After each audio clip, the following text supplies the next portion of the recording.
Mari kita menenangkan hati dan pikiran kita. Damai sejahtera Allah yang melampaui segala akal akan memelihara hati dan pikiranmu di dalam Kristus Yesus. Amin. Firman Tuhan yang kita renungkan pada hari ini terambil dari kitab Yunus pasal 2 ayat 9. Beginilah firman Tuhan. Tetapi aku dengan ucapan syukur akan kupersembahkan korban kepadamu. Apa yang kunazarkan akan kubayar. Keselamatan adalah dari Tuhan.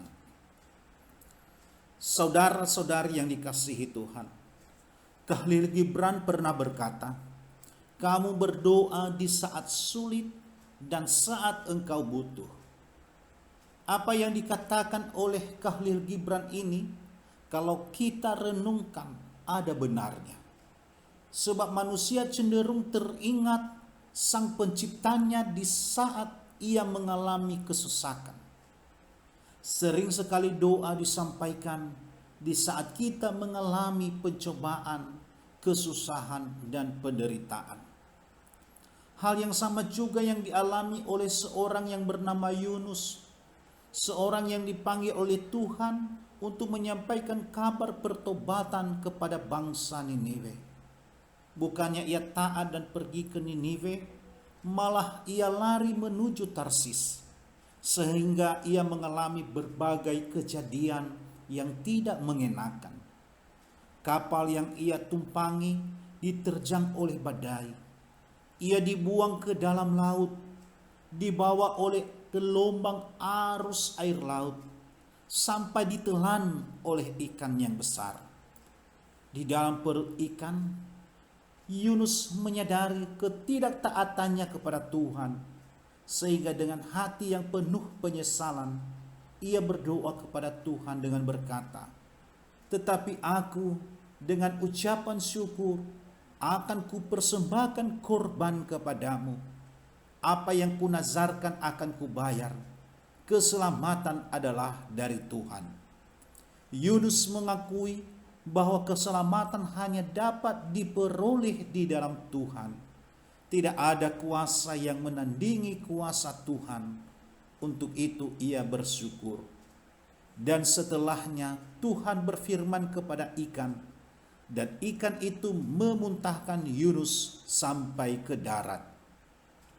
Saudara-saudari yang dikasihi Tuhan, di dalam hidup kita ada saatnya kita mengalami masa-masa sulit yang menghancurkan hati dan menimbulkan banyak kekecewaan.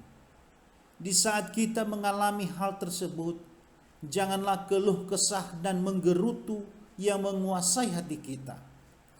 Tetap tenang dan mengucap syukur kepada Tuhan, sebab walaupun Ia mengizinkan hal itu terjadi dalam hidup kita, namun Ia sendirilah karena kasih-Nya akan menolong kita. Kuasa Tuhan tidak dapat bekerja dalam iman yang padam.